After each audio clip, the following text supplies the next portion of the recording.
उपासक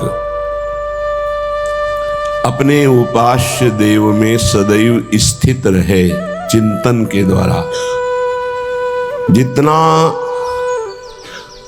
आंतरिक चिंतन गाढ़ होगा उतने ही आराध्य देव का सानिध्य अनुभव में आएगा।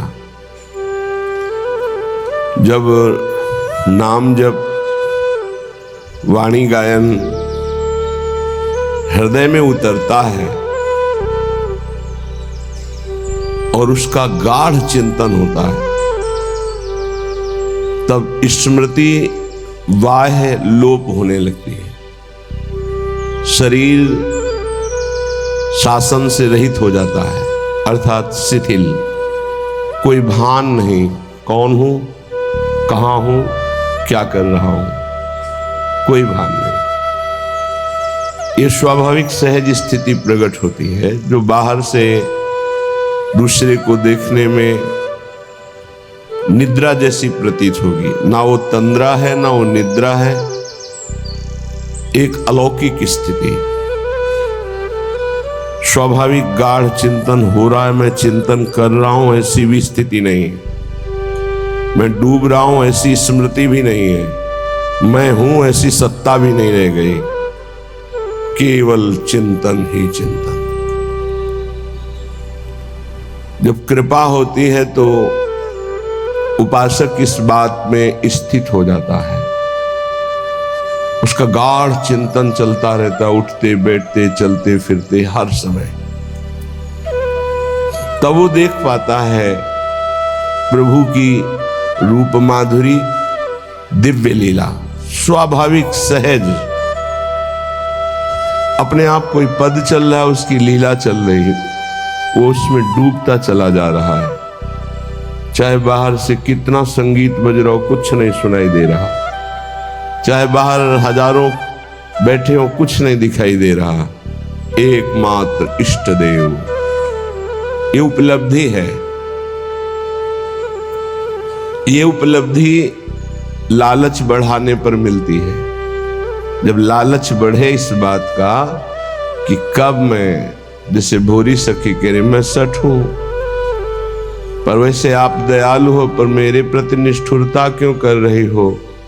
हेरत टेरत, बार बार मैं आपके मार्ग को हेर रही हूं, पुकार रही हूं, पर आप मुझे दिखाई नहीं दे रहे। व्याकुलता, ऐसा लालच प्रियालाल से मिलने का कि अन्य कोई लालसा, अन्य कोई चाह रह ही न जाए। इस चाह की यही मानता है कि हर चाहों को मिटा देती है। श्रीपाद प्रबोधानंद जी कह रहे हैं, वृंदावन में तो बहुत जल्दी ये लाभ प्राप्त हो जाता है, क्योंकि ये सिद्ध प्रेम भूमि है। जिसका थोड़ा भी उपासना में अपनापन हो रहा है, वो बहुत जल्दी यहां लाभ प्राप्त कर सकता है। बहुत महामहिम भूमि है। परम पद की प्राप्ति देवर्षि नारद जी की प्रेरणा से ध्रुव जी को मथुरा में हुई, क्योंकि मथुरा नित्य कृष्ण को वास, निस्दिन श्याम न छाड़त पास, तासु सकल लीला कही। निरंतर श्री हरि की उपस्थिति पाई गई है मथुरा में। ये मथुरा बहुत बड़ा पावन स्थान है। अटल पदवी की चाह होने के कारण मधुपुरी तक उनका प्रवेश हुआ, पर ब्रज में एक कदम भी नहीं रख पाए ध्रुव जी, क्योंकि ध्रुव जी के हृदय में चाह है अटल पदवी की, और ये देश चाह रहित महापुरुषों का है। किसी भी लोकांतर की कोई भी सुख की चाह नहीं, तब प्रिया प्रीतम से मिलने की छटपटाहट हृदय में होती है। तो ध्रुव जी के हृदय में प्रिया प्रीतम की मिलने की चाह तो थी नहीं, अटल पदवी की चाह थी। तो अटल पदवी प्राप्त कराने के लिए तो मथुरा ही समर्थ है।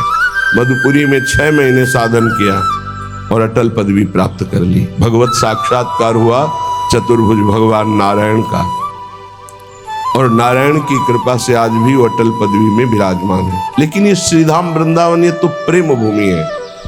उद्धव जी को कोई साधना नहीं करनी पड़ी, गोपियों की चरण धूलि का स्पर्श होते ही सारा ज्ञान ढक गया और प्रेम का प्रकाश हो गया। ये वो भूमि जो बहुत जल्दी लाभ दे। श्रीपाद कह रहे बस देहेस्मिन्नति कुत्सिते त्यज वृथाध्यासं यतः संस्मृति घोरा चिन्तय चिदघनं निज वपुः सर्वंच वृंदावने घोराः सन्तु विपत्तिकोटय इह त्वां याहि नो विक्रिया मारब्धक्षयमावसै तदथ तन्नाथौ सदा खेलय। तुम्हारी भगवत प्राप्ति में सबसे बड़ी बाधा ये शरीर राग है। देहस्मिन् अति कुत्सिते, बहुत गंदा है शरीर, बहुत गंदा। अगर ये चिकनी चमड़ी ना हो तो इसे कोई देखेगा नहीं, बहुत गंदा है। जिधर देखो गंदगी ही गंदगी इसमें है। कभी पेट नहीं भरा, खाते खाते जीवन हो गया, देखते देखते आंखें कमजोर हो गई, चश्मा लगाने लगे, फिर भी देखना, फिर भी सुनना, सूंघना, भोगते भोगते मरणासन स्थिति आई, फिर भी भोगना। क्या ये नाटक है?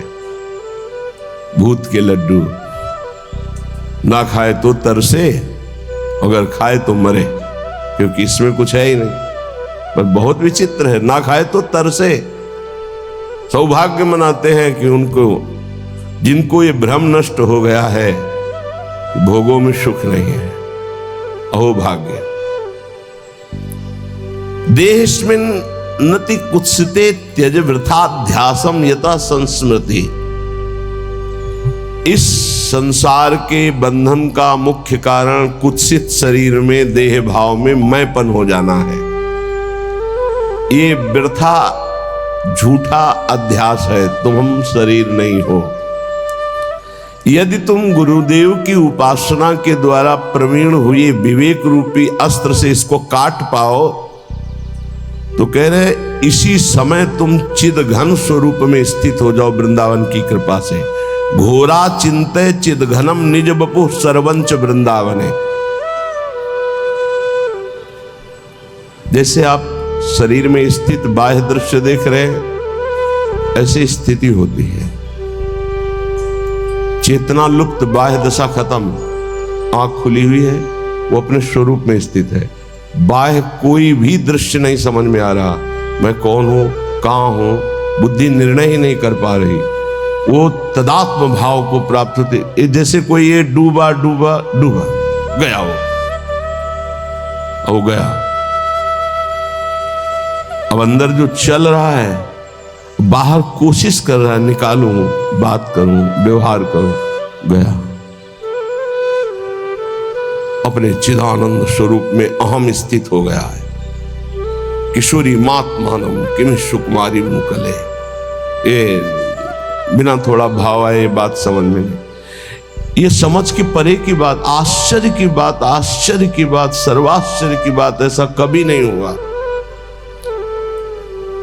पद्मासन लगाकर बैठे हैं, प्रयास किया है, 2-3-4 घंटे आसन पर बैठे शून्याकार स्थिति पर चेतना रही है।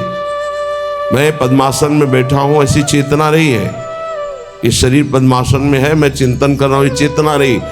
पर ये वृंदावन का अद्भुत चमत्कार हुआ कि मैं स्मरण कर रहा हूं, यही गायब हो गया। वो एक अलौकिक स्थिति जिसका अनिर्वचनीयम प्रेम स्वरूपम, उसका वर्णन ही नहीं हो सकता, बड़ा आश्चर्यमय। इसीलिए कहते वृंदावन सर्वाश्चर्यमय है। आप सच्ची मानिए, ये साधन के लिए कह रहे हैं श्रीपाद, लेकिन यदि ईमानदारी से गुरु प्रदत्त साधन में आप लग जाएं तो इसका कोई महत्व ही नहीं रह जाएगा। ये कुत्सित देह का राग ऐसे हट जाता है, वाणी की सामर्थ्य नहीं उसे बता सकूं। वो कैसे कैसे होता है कि जैसे आदमी फिसला और गया है, डूबा, बट डूबा, अब उसको कैसे वर्णन करें? वो डूबना चाहता नहीं है, वो डूबने की योग्यता नहीं है, कुछ अपने आप फिसला और डूबा। ऐसा है वृंदावन, फिसला और डूबा। और एक फिसला और डूबा, एक जबरदस्ती उठा के फेंक दिया गया उसमें, कुछ ऐसा भी है। बिल्कुल बहिर्मुख वृत्ति है, बिल्कुल एकदम। ये बहुत दसियों वर्ष पहले कोई सांसारिक घटना, एकदम किसी भी महापुरुष को वो देख रहे हैं बाहर से, कुछ दृश्य और है, अंदर की लीला उसमें डुबो दी, उसी में डुबो दी। ये वृंदावन अलौकिक धाम है, सच्ची मानो अलौकिक धाम। लीला में डुबो दे कोई भी दृश्य, कोई भी दृश्य। देहस्मिन नति कुत्सिते त्यज वृथाध्यासम यतः संस्मृति। इसकी स्मृति भी न रह जाए देह की, ये अपने किए नहीं होता। यह गुण साधन ते नहीं हुई, तुम्हारी कृपा पाव को। मतलब कहीं किंचन मात्र भी अपना कोई इसमें साधन बल नहीं है। जैसे कोई सोचे कि बहुत साधना करने पर ऐसा नहीं, बिल्कुल नहीं है। हम अपने हृदय की बात कहते हैं। इसमें साधन पक्ष नहीं, साधन असाधन हटाने के लिए है। इसमें कृपा पक्ष बहुत जोर का होता है, एकदम लीन। लीन का मतलब शुद्ध ही नहीं है, शुद्ध ही नहीं है, चिदघन स्वरूप में स्थित। स्वापर सकल वस्तुन्यत्र सुरेंद्र कोटि छवि सुविमल सच्चिद विग्रहे सद्गुण उघई। स्वा पर विस्मृत, स्वा भी सच्चिदानंद विग्रह, पर भी सच्चिदानंद विग्रह। वस्तुन्यत्र सूर्येन्दु कोटि छवि सुविमल सच्चिद विग्रहे सद्गुण उघई। ऐसा स्वरूप प्रकाशित होता कि करोड़ों सूर्य चंद्र भी एक साथ उदय हो तो भी समानता नहीं हो सकती। ऐसा विग्रही सद्गुण उघई, समस्त सद्गुण उसमें प्रकाशित हो जाते हैं। वृंदावन की ऐसी कृपा। बहिर्गत दृगंतर धैर्य मालम्य नित्य स्मृति रदिवस वृंदारण्य मन्यान अपेक्षा। अन्य की अपेक्षा न रखते हुए प्रियाजू के अनन्य हो करके जिसका नित्य स्मरण कर रहे हो, वो ऐसी कृपा करता है कि अंदर ही अंदर उत्तम गुण समूह से युक्त पूर्ण सच्चिदानंद बपू का प्रकाश कर देता है। घोरा संत विपत्ति कोटई तुम याहि नो विक्रिया। चाहे तुम्हें घोर विपत्ति अपमान आवे, लेकिन वृंदावन का आश्रय मत छोड़ देना, नहीं वो वस्तु जो प्राप्त करने की बात करे वो नहीं मिलेगी। कैसे बहुत विचित्र दशा आती, ये कभी हमने पढ़ा नहीं, ये कभी अनुभव नहीं किया, जीवन में नहीं अनुभव किया। चाहे जैसी परिस्थिति हो, आप धाम मत छोड़ना, वो वस्तु धाम प्रदान करता है जो कभी हमने नहीं पढ़ा, किसी ग्रंथ में नहीं पढ़ा। सच्ची मानना होगा कोई संकेत, ऐसा हम नहीं कहते कि नहीं लिखा, होगा कोई संकेत, पर कहा है आओ समाधि भीतर, आप हुआ।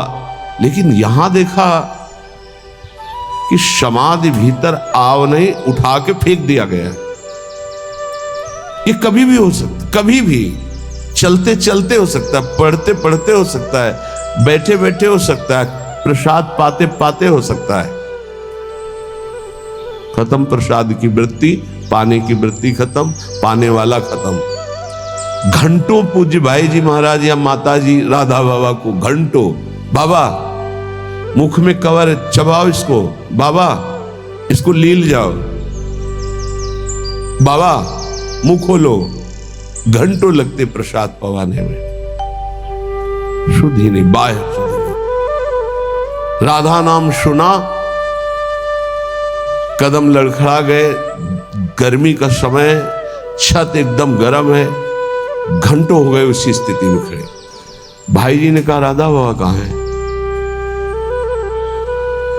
पता नहीं, खोज हुई, अरे ऊपर की खिड़की, शायद छत में गए, वहां सामने कीर्तन चल रहा था, अश्रु चल रहे बाबा खड़े।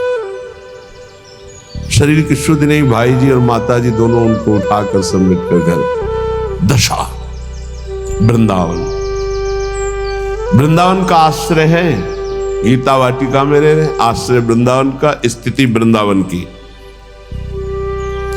यहां कोटि कोटि विपत्तियां आ जाएं, कोटि कोटि विकार आ जाएं, तो भी विचलित मत होना। बहुत ही हिम्मत की बात है। कल आपको ध्यान होगा श्रीपाद कह रहे थे, यदि हमसे लव मात्र के समय भी भजन न बने तो भी मैं वृंदावन नहीं छोड़ूंगा। लव मात्र का भजन बिल्कुल न बने तो। बाहर में वैभव संपन्न होकर नहीं, यहां दरिद्र बनकर भिखमंगा बनकर जीवन काटूंगा। धन्य है वो जो ब्रजवासियों के घर पोछा लगाते हैं, रोटी पाते, वृंदावन वास करते हैं, लेबरी करते हैं, या ऐसे छोटे मोटे कार्य करके गुजारा कर रहे, पूरे परिवार तिलक, बच्चे से लेकर सब तिलक लगाए, राधा वल्लभ श्री हरिवंश, 2-4 घंटे रिक्शा चला लिए, नमक रोटी खा रहे, कैसे वास कर रहे हैं। इनके साथ छल कपट नहीं करना चाहिए। ऐसे जनों का अपराध फिर क्षमा नहीं होता, ध्यान रखना।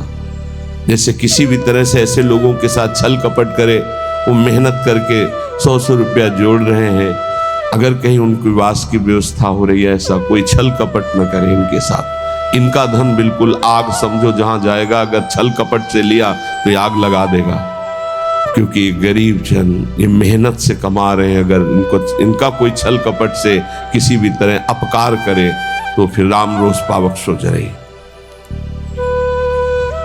ये बहुत हम इन पर श्रद्धा रखते हैं, हम श्रद्धा रखते हैं। जो हमारे वृंदावन में ऐसे कष्ट सहकर वास करते हैं, उनके चरणों में हमें नमन करने का मन होता है, बार बार इनके चरणों में नमन करने की। ऐसे कष्ट में, क्योंकि वो देखा है जीवन सुख सुविधा पूर्वक वृंदावन में, तो उनको आभास ही नहीं होता मैं वृंदावन में हूं। एसी रूम में पड़े कई कई घंटे सो रहे हैं, खूब खाने पीने के लिए प्रमाद स्थिति की खूब बाहुल्यता है। धन्य है उसका जीवन। सत्संग भी सुनते हैं, हम उनको वहां भी देखते हैं, 2 बजे लाइन में भी देखते हैं। इसके बाद उनको हम रिक्शा चलाते भी देखते हैं, जैसे गाड़ी से जब जाते हैं तो देखते हैं उनको, गाड़ी से उतर के खड़े हो जाते हैं अपनी रिक्शा से, उनको रिक्शा चलाते भी देखते हैं। शाम के वाणी पाठ में भी उनको देखते हैं। मतलब भर का रिक्शा चला लिया, 2-4 घंटे जो पैसा आया, पूरे परिवार सहित तिलक लगाए, राधा वल्लभ सिंह चरणों में मन लगता है। जो हरिवंश को नाम सुनावे, तन मन प्राण तासु बन। हम तो कहते हैं भगवान ऐसी कृपा करें कि उदर पोषण और वस्त्र और वास के सिवा कोई कभी व्यवस्था ही ना करे। कोई भगवान कभी ऐसी व्यवस्था बड़ी ना करे किसी साधक की कि उदर पोषण और वस्त्र और उचित व्यवस्था के सिवा कभी ना करे, नहीं तो साधक आगे नहीं बढ़ेगा, उसी में सुख मान लेता है। और कृपा करें तो उदर पोषण की भी व्यवस्था न हो, बार बार उसको विक्षेप, बार बार आसपास विपत्ति, बार बार ठोकर, तो सच्ची शरणागति उदय होकर वो माया पर विजय प्राप्त कर ली। दुर्भाग्य है उनका जिनको भगवान ने सुविधा दी है। हृदय की बात कहता हूं, दुर्भाग्य है उनका जिनके मोटे गद्दे हैं, एसी है, खान पान की भारी व्यवस्था है, सब कुछ। दुर्भाग्य है उनका। सौभाग्य है उनका जिनका उदर पोषण के लिए ब्रजवासियों के टूक का भरोसा हो, या जो गुरुदेव व्यवस्था कर दे और रूखा सूखा खा के जमीन पर सैन करके रात दिन दिनचर्या में लगे। सौभाग्य है उनका। घोर घोर विपत्ति वृंदावन में आ जाए या घोर घोर विकार हो जाए तो भी तुम विचलित मत होना, वृंदावन को मत छोड़ना। मारब्ध क्षय मावसई तदथ विक्रियाम आरब्ध प्रारब्ध। तुम्हारा प्रारब्ध क्षय हो रहा है, अगर विकार भी आ रहे तो प्रारब्ध का नाश हो रहा है। किसी विषय पर किसी ने पूछा ऐसा क्यों हो रहा है हमारे संग, ऐसा क्यों हो रहा है? हमारी चाह नहीं है, हमारी कोई मांग नहीं है, ऐसा क्यों होता है? ऐसा इसलिए होता है कि तुम्हारा प्रारब्ध क्षय हो रहा है। जिस दिन प्रारब्ध क्षय हो जाएगा तो मांगने पर भी नहीं मिलेगा। चाहे दुख हो या सुख, मांगो तुम दुख तो मिल जाएगा क्या? ऐसे सुख मांग रहे हो मिल जाएगा क्या? बस धैर्य पूर्वक अपने प्रारब्ध क्षय का इंतजाम। मारब्ध क्षय मां वसई तदथ। वृंदावन वास करते हुए अपने प्रारब्ध क्षय को केवल देखो। दुख आ रहा है, प्रारब्ध क्षय हो रहा है। सुख आ रहा है, प्रारब्ध क्षय हो रहा है, न दुख में हमें दुखी होना, न सुख में फूलना है। तो तन्नाथो सदा खेलय, ये बड़ी बात। पूरे श्लोक का भाव, ये देह अस्मिन देहे कुत्सिते, ये देह बड़ी गंदी है, इससे प्यार मत करो। अपनी देह से, तो औरों देह से प्यार होगा ही नहीं। त्यज वृथाध्यासम यतः, इसका अध्यास छोड़ो कि मैं स्त्री हूं, मैं पुरुष हूं। झूठा है, न तो स्त्री न पुरुष है। संस्मृति घोरा चिंतय चिदघनम, ये घोर फंसाने वाली स्मृति है कि मैं स्त्री हूं, मैं पुरुष हूं।